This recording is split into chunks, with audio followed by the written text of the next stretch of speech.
입니다. 요한복음 14장 25절에서 31절.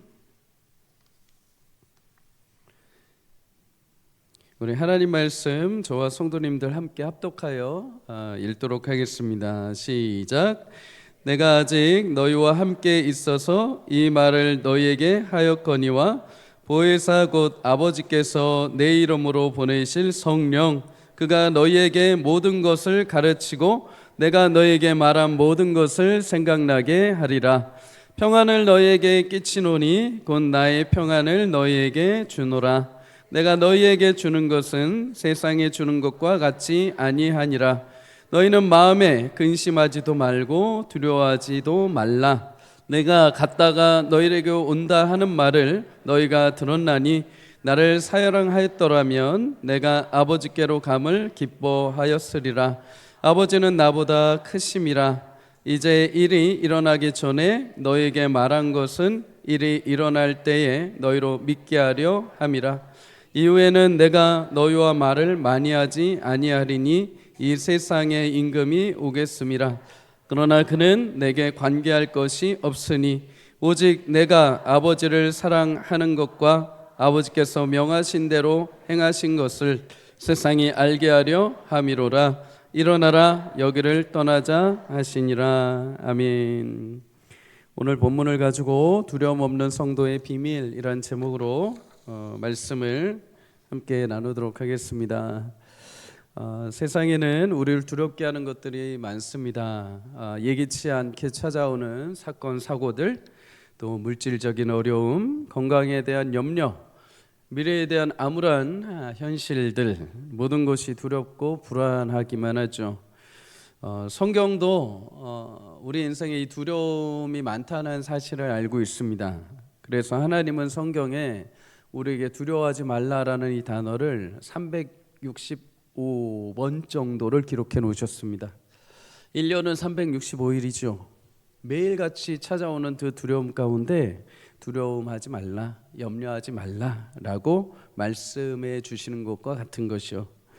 그러면 여러분, 성도는 어떻게 두려움 없이 우리가 두려움을 이기고 살아갈 수 있는가? 그 비밀에 대해서 오늘 예수님이 제자들에게 말씀해 주셨습니다. 오늘 25절을 먼저 읽어봅니다. 시작. 내가 아직 너희와 함께 있어서 이 말을 너희에게 하였거니와. 아멘. 이 자리는 예수님이 제자들과 최후의 만찬을 하시던 자리이죠. 가룟 유다가 예수님을 이제 팔기 위해서 뛰쳐나간 뒤에 예수님이 제자들에게 주신 말씀입니다. 예수님은 자신이 점점 화려한 세상의 자리가 아니라 점점 죽음의 십자가를 향해 가야 한다고 제자들에게 이야기를 해주셨습니다.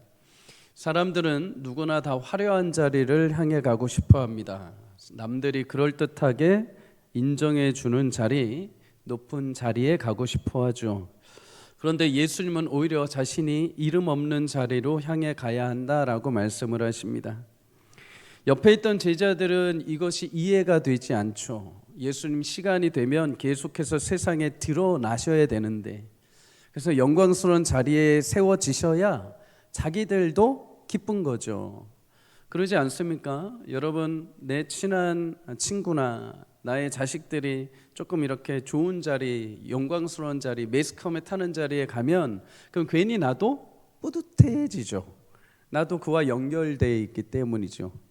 제자들도 마찬가지입니다. 예수님이 뭔가 세상에 화려하게 드러나야 자신들도 뭔가 기쁘고 한 자리 차지할 수 있는 뭔가 끈이 생기기 때문이죠. 그런데 예수님은 그러지 않고 오히려 자신이 사라져야 되고 십자가로 향해야 된다라고 말씀을 하십니다. 그러니 이해하기가 좀 어려웠던 것이죠.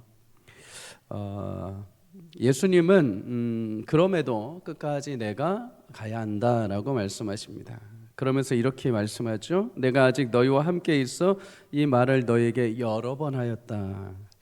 이 말을 뒤집어 보면 이제 3년 동안 너희 곁에서 내가 그렇게 말씀을 증거했지만 이제 그 시간이 끝나간다라는 의미입니다.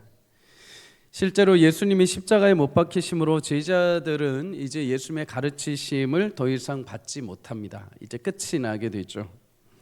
예수님에게 가르침을 받는다는 것은 굉장히 특별한 은혜입니다.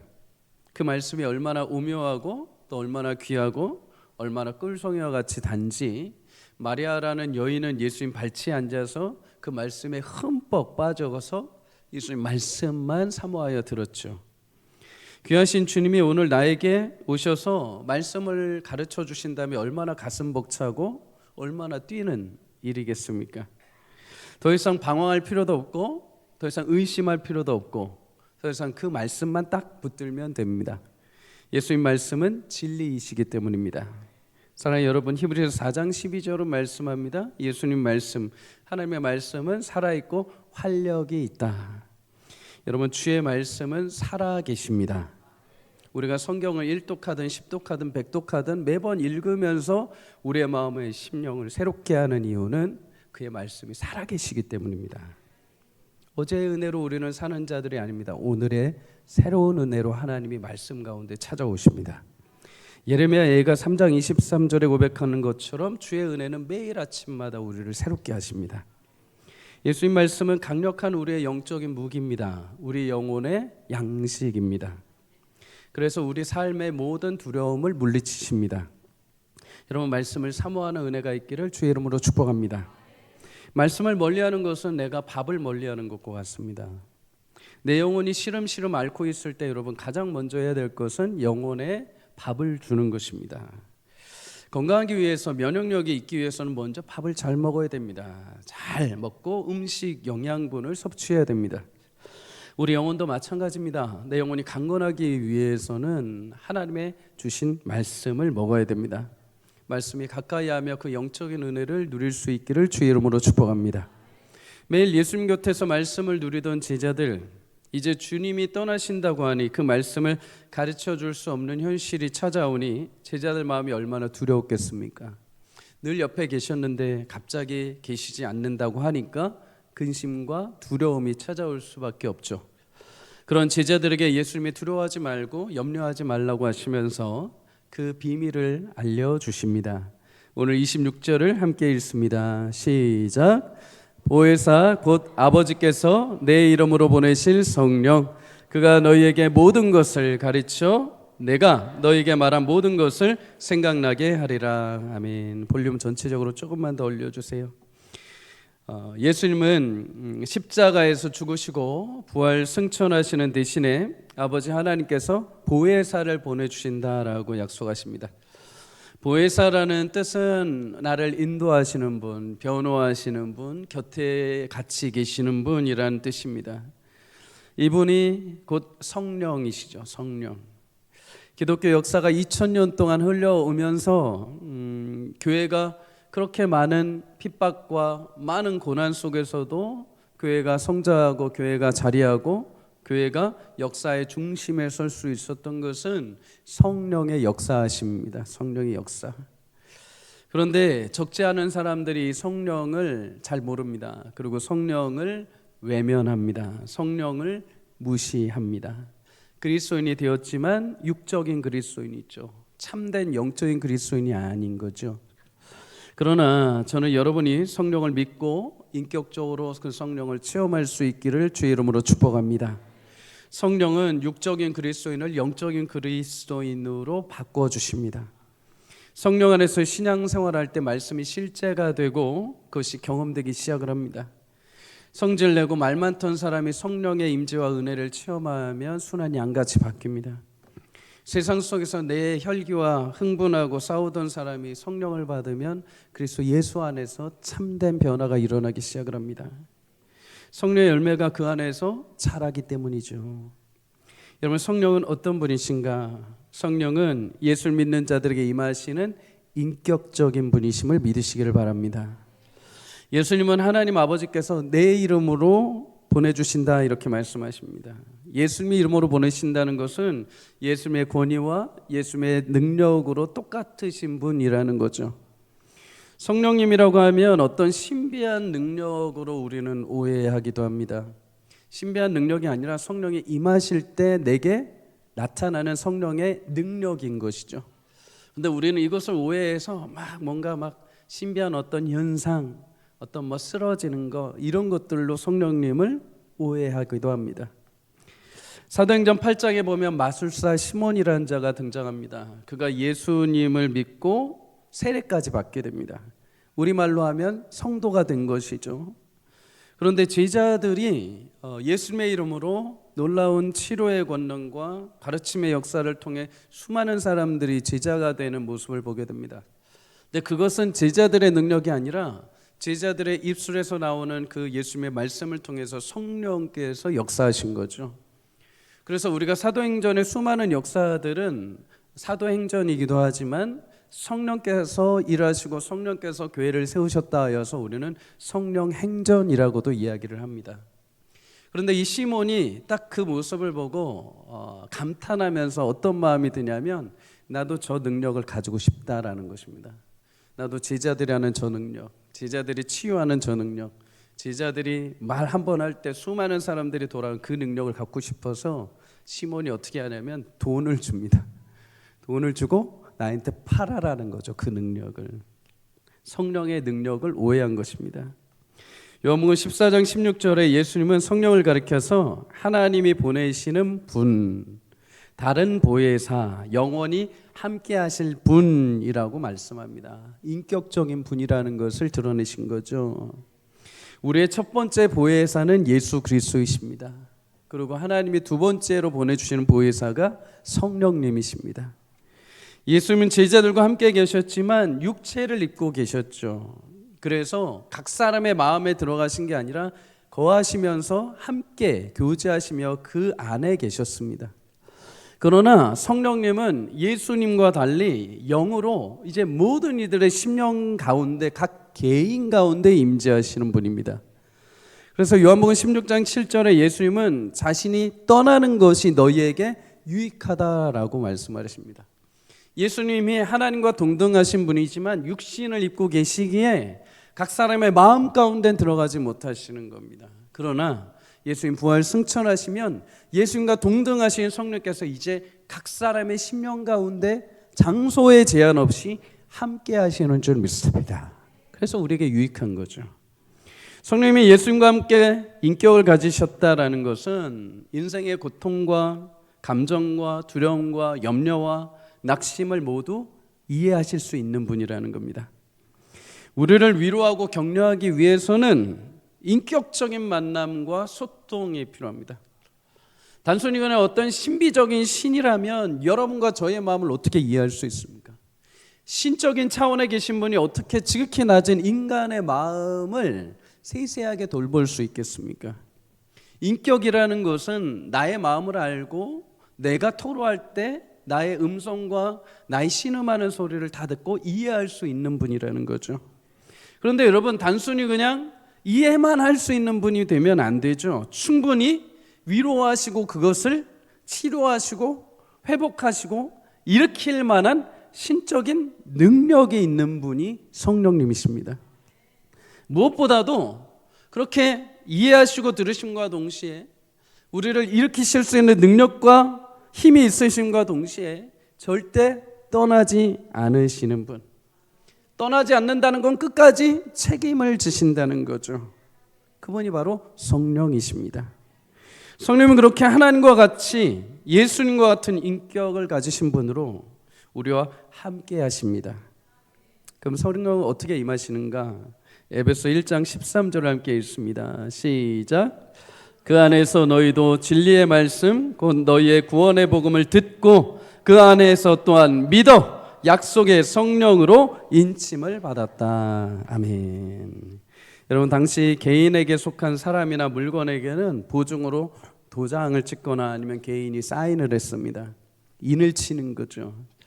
마찬가지로 예수님 믿고 회개하여 구원받은 자녀들에게 하나님은 내 자녀다라고 확증하시는 도장인 성령을 보내주십니다.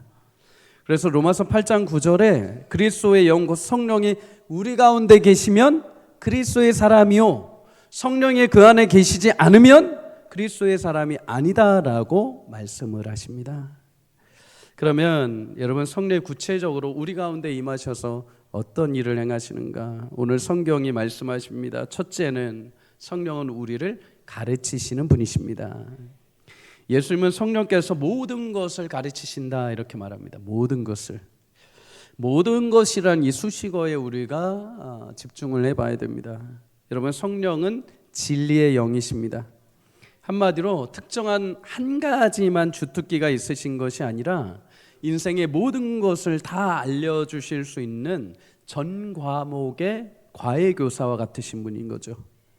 성령님이 교회에서만 능력을 행하시고 교회 사역을 할 때만 필요한 분이 아니라 내 인생 전체에 걸쳐서 어떤 순간이든 매 순간순간마다 그분은 진리가 되시고 답이 되시는 분이십니다. 온 세상 우주 만물을 창조하신 하나님이 그 진리의 말씀으로 창조하셨습니다. 그 진리는 교회만이 아니라 내 세상과 삶의 모든 영역에서의 다 진리이십니다. 성령님은 내 안에 진리로 역사하셔서 밝히 알게 해주십니다. 가르쳐 주십니다. 우리에게 가르쳐 주시는 것 여러 가지가 있는 대표적인 것이 있죠. 여러분, 먼저 성령님은 우리 가운데 고난 속에서 우리 인생을 다시 재해석할 수 있는 지혜를 주십니다. 욥기 10장 2절에 보면 고난 가운데 있던 욥이 자신에게 허락된 고난의 까닭을 알게 해달라고 간구를 합니다. 그런데 이때 하나님이 욥에게 그 이유를 설명하지 않으십니다. 대신에 고난 가운데 그에게 임재하셔서 그의 고난의 인생을 재해석하게 해주십니다. 다시 보게 하시는 거죠. 그래서 고난을 통해서 욥은 내가 그 전에 귀로만 듣던 하나님을 이제 눈으로 뵙니다 라고 그의 신앙이 자라게 됩니다. 성령님은 고난의 현실 가운데 하나님의 뜻을 알게 하시고 우리 인생을 재해석하게 깨닫게 하시는 분이십니다. 로마서 8장 17절 하반절은 말합니다. 그리스도와 함께 우리가 상속자이니 그와 함께 우리가 고난을 받아야 한다. 고난의 문제가 생기면 이해되지 않습니다. 그러나 다만 우리가 한 가지 확실한 것은 그 고난이 나를 죽이거나 나를 무너뜨리려고 하는 것이 아니라 하나님의 자녀로서 그 나라의 상속자로서 마땅히 하나님의 자녀라면 받아야 될 고난이라는 것을 확신하게 될 때 우리는 그 고난을 넉넉하게 이기게 될 줄 믿습니다. 성령은 그것을 깨닫게 해주시는 거죠. 성령은 또한 우리에게 죄를 깨닫게 해주십니다. 요한복음 16장 8절에 예수님의 성령이 임하시면 죄에 대하여 의에 대하여 심판하시고 세상을 책망하신다 이렇게 말씀을 하십니다. 책망한다라는 말은 드러나게 하신다라는 거죠. 깨닫게 하신다라는 의미가 담겨 있습니다. 마음에 찔림을 주시는 거죠. 주께서 내가 빛 가운데 걸어가면은 마음에 평안을 주시고 반대로 하나님 기뻐하시지 않는 길을 선택하면 마음에 계속 찔림을 주시고 계속해서 주변의 상황과 환경과 말씀을 통해서 내 마음 가운데 돌이킬 수 있는 마음을 주십니다. 죄 가운데 돌이켜 주님을 거스르지 않도록 온전한 길을 가도록 성령께서 우리를 가르쳐 주시는 거죠. 잠언 4장 11절과 12절은 이렇게 말합니다. 함께 읽습니다. 시작.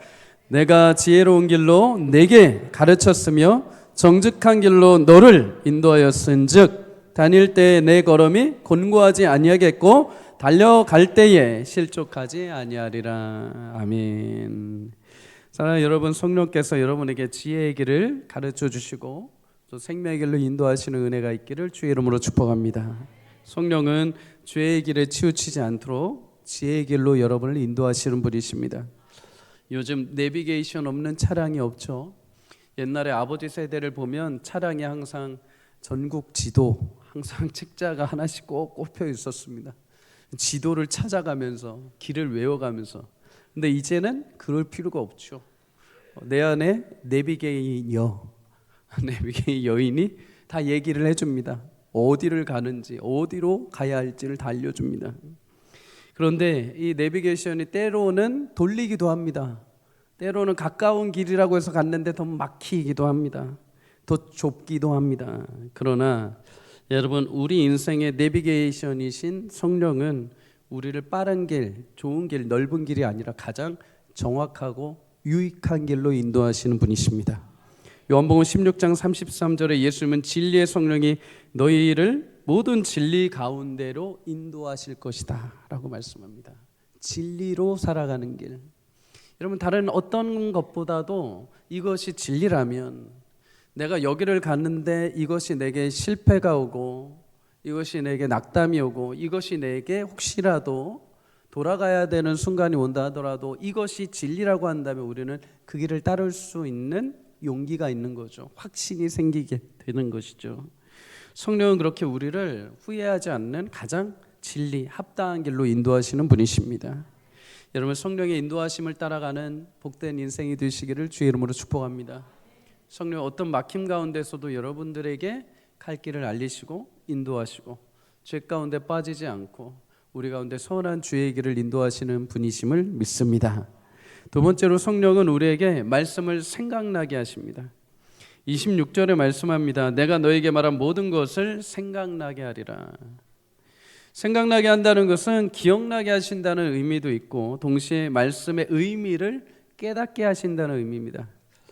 성령 하나님의 말씀을 생각나게 하고 의미가 무엇인지를 알게 하십니다. 지금은 내가 그 의미가 무엇인지 모르는데 그 순간이 왔을 때, 그 상황이 왔을 때 그 말씀이 이런 말씀이구나 하고서 체험하게 하신다는 거죠.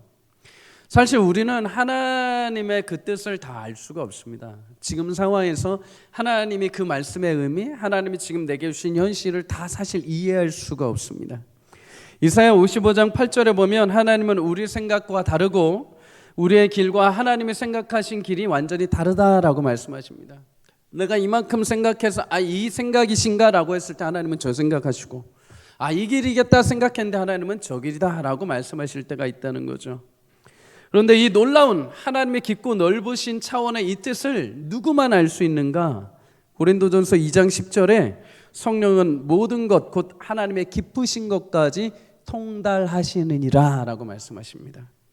하나님의 깊으신 그 뜻을 꿰뚫어 하시는 분이 성령이시죠. 삼위일체 하나님이요 하나님과 동등하신 성령이시기 때문에 하나님의 뜻이 무엇인지를 알고 계시는 분. 그런데 그 성령께서 그 높고 깊으신 하나님의 뜻을 우리 가운데 임재하셔서 우리에게 알려주시고 깨닫게 하십니다. 우리가 자녀들을 키울 때 많이 인내들을 하시죠. 인내. 아기 때는 그렇게 천사 같았습니다. 잘 때는 그렇게 천사 같았습니다. 근데 점점 성장하고 자라면서 이제 점점 이게 내 자식인지 너의 자식인지 모를 때가 있죠. 그런데 성령이 그럴 때 우리 마음에 그 삶을 통하여 깨닫게 하시죠. 주님의 마음을 깨닫게 하십니다. 베드로서 3장 9절에 오직 너희를 대하여 오래 참으사 아무도 멸망하지 않고 다만 다 회개하기에 이르기까지 원하시느니라. 예수님이 나 또한 그렇게 인내하고 참아주셨구나. 예수님이 나같이 못돼 먹고 혈기 많고 나 같은 인생조차도 이렇게 자식 삼아 주셔서 참으시고 인내하시고 끝까지 사랑해 주셨구나. 삶에서 그 말씀을 통해서 깨닫게 해주시는 거죠. 자녀가 또 아플 때는 여러분 어떻게 하십니까? 내가 대신 아파하고 싶어, 내가 대신 힘들어하고 싶어 하는 게 부모 마음이죠. 근데 우리가 어떤 마음이 떠오르게 됩니까? 요한복음 3장 16절에 하나님이 세상을 이처럼 사랑하사 독생자를 주셨으니 이는 저를 믿는 자마다 멸망하지 않고 구원을 얻게 하려 하심이라. 나를 얼마나 사랑하시길래 자신의 독생자 예수님을 죽이면서까지 나를 살리고 싶으셨는가. 부모님의 마음을 통해서 아버지 하나님의 마음을 체험하게 하시는 거죠. 그렇게 사랑하는 주님의 마음을 성령께서 말씀을 통해서 체험하게 하시는 것입니다. 도무지 길이 보이지 않을 때 기억의 창고 속에서 성령이 내 안에서 있던 그 말씀으로 나를 터치해 주시는 것입니다. 시편 119편 105절의 말씀처럼 주의 말씀이 내 발의 등이요 내 길에 빛이 되어 주시는 것을 알게 하시는 거죠. 여러분, 우리는 우리 속에 감춰진 불씨가 있습니다. 감춰진 불씨. 그런데 그 불씨가 재로 덮여져 있습니다. 근데 그 재를 툭툭 쳐서 다시 불씨가 타오르게 하시는 역할을 성령께서 해주시는 거죠. 그 불씨가 무엇입니까? 하나님 말씀이죠. 말씀. 신대원에 들어가서 1학년 이제 겨울을 맞이할 때 1학년 2학기가 끝나게 될 때 이제 사역을 시작해야 되고 이제 어딘가로 내가 사역을 나가야 되는데 아무런 방법도 없고 인맥도 없고 어떻게 해야 될지도 몰라서 신대원 뒤에 있는 소래교에 올라가서 추운 날 마룻바닥에 앉아서 이렇게 무릎 꿇고 기도를 하고 있었습니다. 얼마나 절실하든지요. 얼마나 방법도 모르고 무지해서 그냥 내가 주의 길을 가겠습니다 하고서 왔는데 현실은 또 다르잖아요. 두려움 가운데 그렇게 기도할 때 여호수아 1장 9절의 말씀, 마음을 강하게 하고 담대히 하라. 내 하나님 여호와가 내 길을 인도하시고 너를 지키시리라. 그 말씀이 제 가운데 푹 튀어오른 겁니다. 근데 사실 그러고 나서도 한 달 정도는 아무런 변화가 없었습니다. 어디 사역지에서 오라는 것도 없고. 그런데 마음에 평안함이 있던 거죠.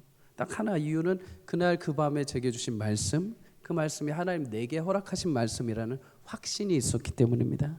두려워하지 않은 거죠. 여러분, 그 말씀에 제가 여러분 10년 가운데 담기기를 주의 이름으로 축복합니다. 그러려면 어떻게 해야 될까요? 말씀이 내 안에 있어야 됩니다. 말씀을 깨닫게 하신다고 해가지고 없던 말씀이 갑자기 막 생각나게 하는 것이 아니면 내 안에 말씀이 담겨 있어야 됩니다.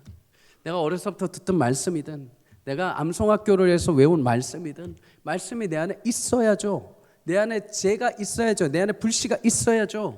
그래야 순간순간마다 위기가 찾아올 때 성령께서 그 말씀을 터치해서 팍 튀어오르게 하신다는 거죠. 그 위기 가운데 적절한 말씀으로 내게 뛰어오르게 하신다는 것입니다.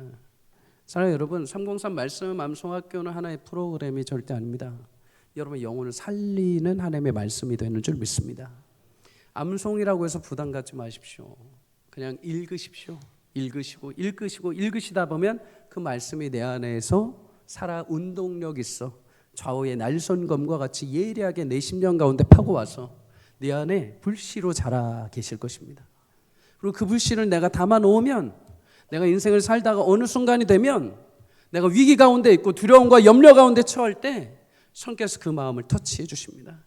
그 말씀이 튀어나오게 하시고 그 말씀 기억하게 하시면서 그 말씀이 딱 생각나면서 아, 하나님이 나를 잊지 않으셨구나. 하나님 나와 함께 하시는구나.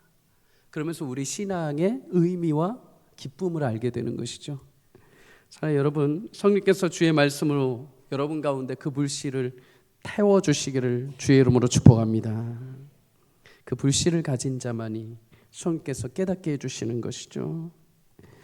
사랑하는 여러분, 성령이 우리 마음 가운데 임하여 주셔서 그 말씀을 밝히 가르쳐 주시고 그 말씀을 생각나게 하시는 은혜가 있기를 주의 이름으로 축복합니다.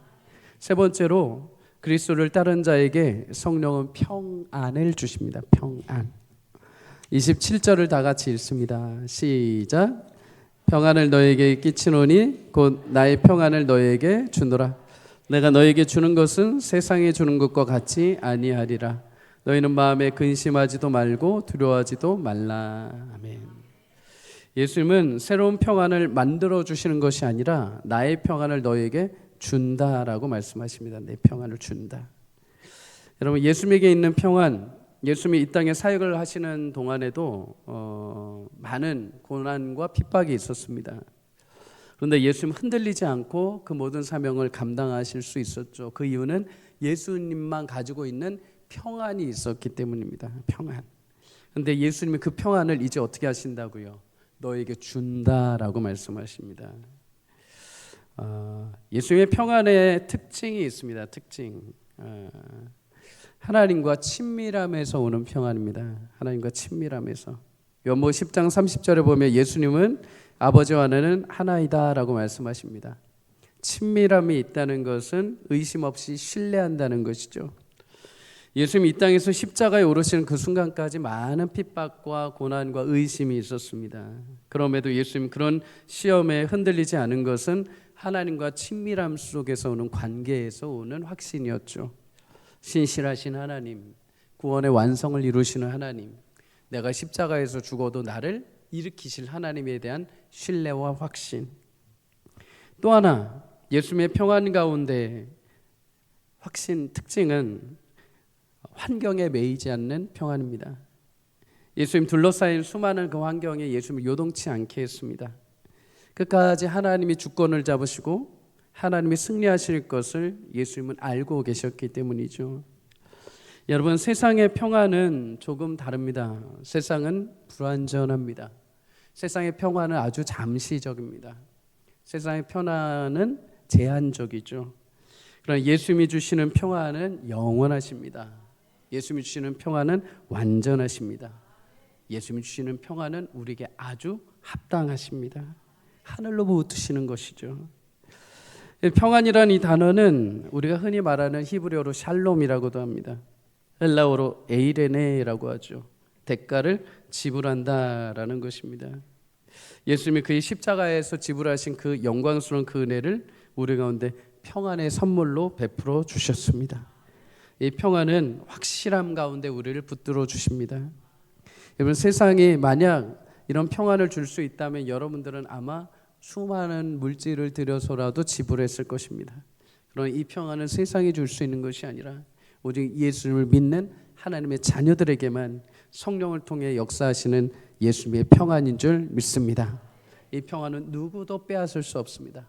이 평안은 내가 권력이 있거나 물질이 많다고 해서 가질 수 있는 것도 아닙니다. 미디안과의 전투를 앞두고 있던 기드온이 자기와 여호와 하나님을 위해서 쌓은 단이 있습니다. 그 단을 가리켜서 기드온이 여호와 샬롬이라고 고백을 합니다. 하나님은 평화다. 주님은 평화가 되시는 분이시다. 악이 득세하고 상황이 어려움인데도 불구하고 하나님이 그 안에 계심으로 그에게 평화가 임하게 된 것입니다. 예수님 주시는 평화는 어떤 문제가 없다는 것이 아닙니다. 하나님 그의 자녀들을 붙드신다는 평안이죠. 세상에 우리가 믿음의 선한 싸움을 싸울 때 많은 분쟁들이 있습니다. 많은 어려움이 있고 상처가 있고 많은 두려움들이 찾아옵니다.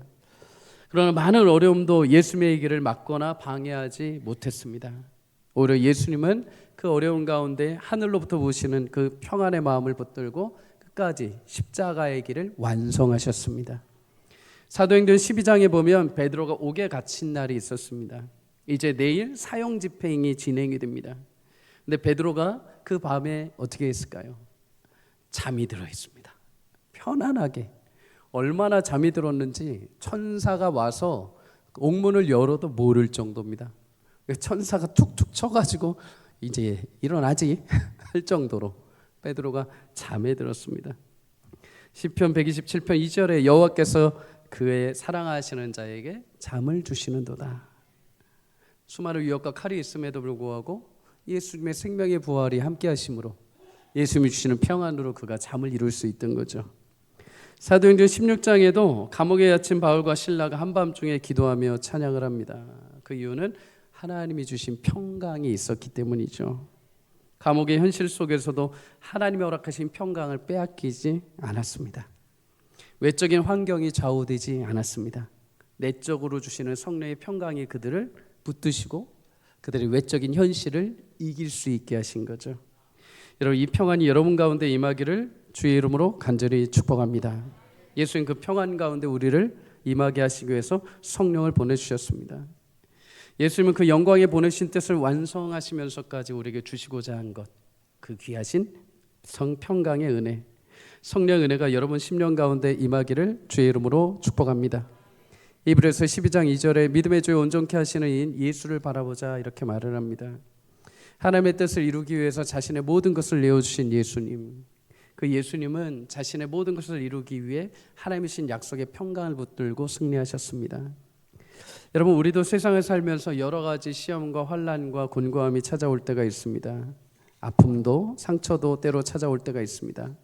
그러나 우리 예수님이 우리 가운데 평안을 주셨다고 합니다. 그리고 담대하라고 하십니다. 왜 그런가? 예수님 그 평안으로 승리를 이루셨기 때문입니다. 요한복음 16장 33절을 마지막으로 읽습니다. 시작. 이것을 너희에게 이르는 것은 너희로 내 안에 평안을 누리게 하려 함이라.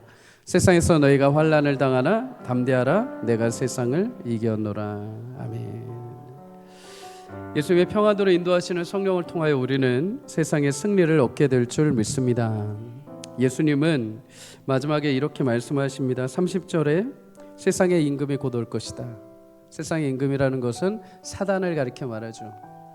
이제 곧 사단이 나를 집어삼켜 십자가의 길로 인도할 것이다. 그런데 그가 내게 관계할 것이 없다라고 말합니다.